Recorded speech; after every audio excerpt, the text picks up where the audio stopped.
मुंबईच्या अमरमहल जंक्शन इथं मेट्रोच्या कामामुळे पाईपलाईनला गळती लागली आहे। त्यामुळे पाईपलाईन दुरुस्तीसाठी एक दिवसीय पाणी पुरवठा बंद राहणार आहे। दुरुस्तीमुळे चेंबूर, कुर्ला, दादर पूर्व, 3 परळ, शिवडी या भागांमधील पाणी पुरवठ्यावर परिणाम होणार आहे, तर उर्वरित भागातील पाणी पुरवठा एक दिवस बंद राहणार आहे।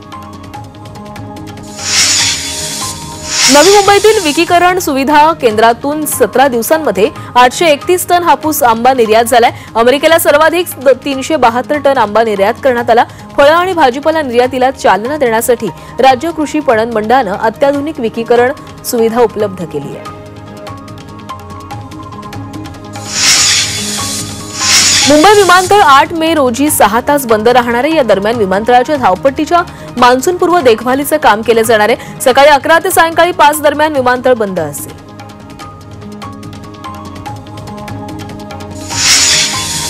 अंबरनाथमधील 6 शाळांना शिक्षण विभागानं अनधिकृत घोषित केलंय। तसंच या शाळांमध्ये प्रवेश न घेण्याचंही आवाहन करण्यात आलंय। या शाळांविरोधात विविध पोलीस ठाण्यांमध्ये गुन्हे दाखल करण्यात आलेले आहेत। त्यामुळे शिक्षण विभागानं चौकशी केल्यास आणखी अनधिकृत शाळा सापडतील असा दावा राष्ट्रवादी काँग्रेसनं केलाय।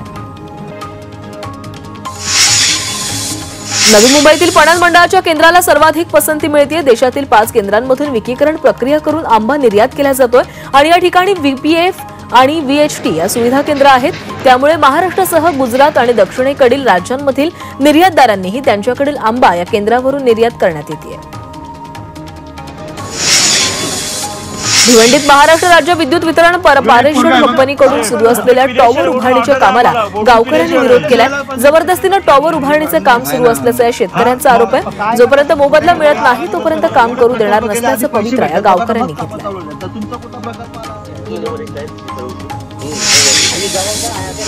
पालघरच्या बोईसर जिल्हा रोडवर चालकाच्या बेफिक्रीमुळे मोठा धोका निर्माण झाला होता। ट्रान्सपोर्टरच्या मालवाहतूक टाक्या घेऊन जात असताना 11 विद्युत तारा त्यानं तोडल्या। त्यामुळे परिसरातील वीज पुरवठा खंडित झाला होता।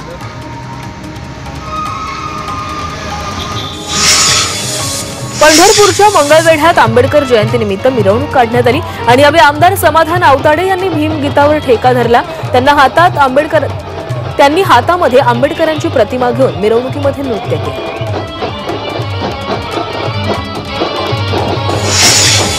सांगलीच्या खानापुरातील पारेगावची महाकाळेश्वर देवाची यात्रा ही भक्तिमय वातावरणामध्ये संपन्न झाली आहे। पहाटे होणारी यात्रा म्हणून ही महाकाळेश्वर दरगोबा देवाची यात्रा प्रसिद्ध आहे आणि यावेळी यात्रेला खासदार विशाल पाटील आणि आमदार सुहास बाबर यांचीही उपस्थिती होती। मनमाडमधील मानवी वस्तीत शिरलेल्या बिबट्याला वनविभागानं जेरबंद केलंय। शेतात मळ्यामध्ये लावलेल्या पिंजऱ्यात हा बिबट्या अडकला। या बिबट्याला जेरबंद केल्यानं भयभीत झालेल्या नागरिकांना मोठा दिलासा मिळाला।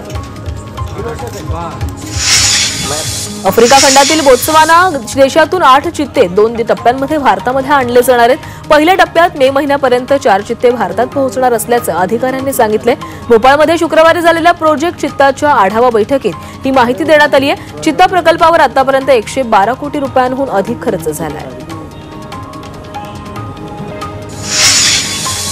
ओडिशाचे माजी मुख्यमंत्री नवीन पटनायक यांची सलग 9व्यांदा जनता दलाचे अध्यक्ष म्हणून निवड करण्यात आली आहे। निवड झाल्यानंतर पटनायक यांनी कार्यकर्त्यांना संबोधित केलं। भाजपच्या फेक नरेटिव्हमुळे गेल्या विधानसभा निवडणुकीत आपला पराभव झाला अशी टीका त्यांनी केली आहे।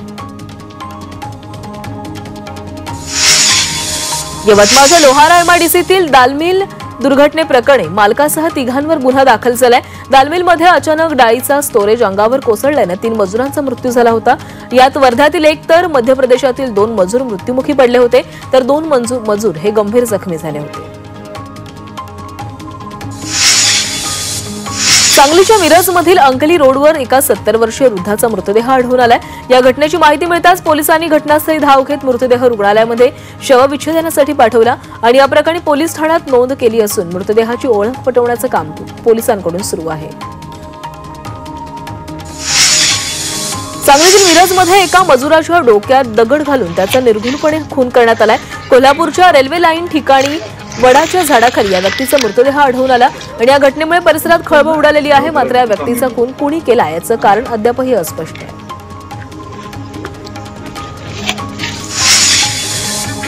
मुंबईतील पश्चिम रेल्वेनं संपूर्ण मार्गाचं विद्युतीकरण केल्यामुळे डिझेलवर इंजिन चालवण्याची गरज कमी भासतीये। त्यामुळे गेल्या आर्थिक वर्षामध्ये डिझेलच्या बिलात 357 कोटी रुपयांची बचत झाली आहे, तर वीज बिलात 24 कोटी रुपयांची वाढ झालेली आहे। त्यामुळे गेल्या आर्थिक वर्षात एकूण 333 कोटी रुपयांची बचत झाली। मुंबई ठाण्यात रविवारी मध्य आणि हार्बर रेल्वे मार्गावर नेहमीप्रमाणे मेगा ब्लॉक आहे। मध्य रेल्वेवर सकाळी 11 ते दुपारी 4 वाजेपर्यंत सीएसएमटी ते विद्याविहार स्थानकादरम्यान धीम्या मार्गावर दुरुस्तीचं काम होईल। दुसरीकडे हार्बर मार्गावरील ठाणे वाशी नेरूळ दरम्यान दुरुस्तीचं काम होईल। इथेही 11 ते 4 वाजेपर्यंत ठाणे वाशी नेरूळ पनवेल दरम्यान लोकल सेवा रद्द करण्यात आल्या। शिर्डी विमानतळावर कनेक्टिव्हिटी नाही, त्यामुळे भाविक आणि विमान प्रवाशांची गैरसोय होती असल्याचं राघव चड्डा यांनी म्हटलेलं आहे। शिर्डीमध्ये देशभरातून कनेक्टिव्हिटी असायला हवी, यासाठी संसदेत आवाज उठवणार असल्याचं राघव चड्डा यांनी म्हटलंय। चंद्रपूरच्या बल्लारपूर पंचायत समितीत हिरकणी कक्षाची सुरुवात करण्यात आली। खेड्यापाड्यातून कामासाठी येणाऱ्या स्तनदा मातांना याचा फायदा होणार आहे। तसंच प्रशासनानं 100 दिवस आराखडा अंतर्गत विविध उपक्रम राबवले।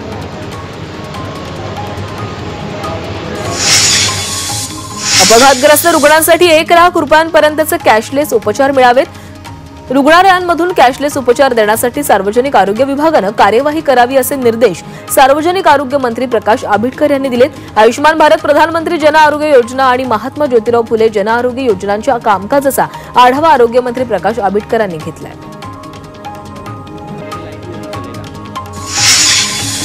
राष्ट्रीय शैक्षणिक धोरणाअंतर्गत अनुसंधान नॅशनल रिसर्च फाउंडेशनद्वारे सुरू करण्यात आलेले partnerships for accelerated innovation and research या उपक्रमाअंतर्गत मुंबई विद्यापीठाचा समावेश करण्यात आलाय।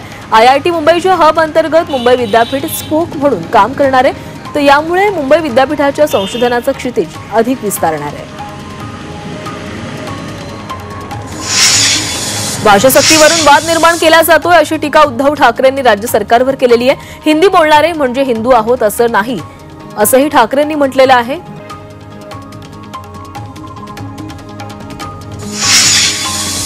मंत्री राधाकृष्ण विखे पाटील यांनी हिंदी भाषेवर प्रतिक्रिया दिली आहे। मुख्यमंत्र्यांनी याविषयीची भूमिका स्पष्ट केलेली आहे आणि आपण हिंदी ही राष्ट्रभाषा म्हणून स्वीकारलेली आहे, त्यामुळे या विषयाला फार महत्त्व देणं आवश्यक नाही असं विखे यांनी स्पष्ट केलं।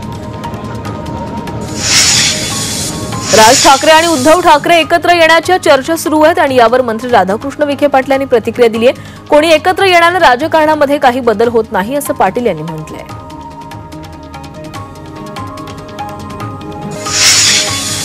जितेंद्र आव्हाड यांनी राज उद्धव यांच्या एकत्र येण्यावरून प्रतिक्रिया दिली आहे। दोघेही हातात हात घेत असतील तर आपण त्यात कशाला बोलायचं असं त्यांनी म्हटलेलं आहे। दोघे भाऊ एकत्र येत असतील तर त्यात वाईट काय असंही आव्हाड यांनी म्हटलंय।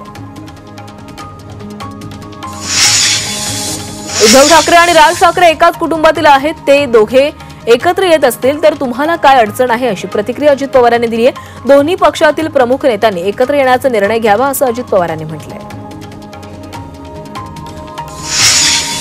राष्ट्रवादी काँग्रेस पक्षाचे खासदार अमोल कोल्हे यांनी महायुतीवर टोला लगावलाय। विधानसभा निवडणुकीपूर्वी शेतकऱ्यांना सरसकट कर्जमाफी देऊन त्यांचा 7/12 कोरा करण्याचं आश्वासन देण्यात आलं होतं, मात्र आता शेतकऱ्यांनी आसूड हातात घेण्याची खरी वेळ आली आहे असं कोल्हेंनी म्हटलंय।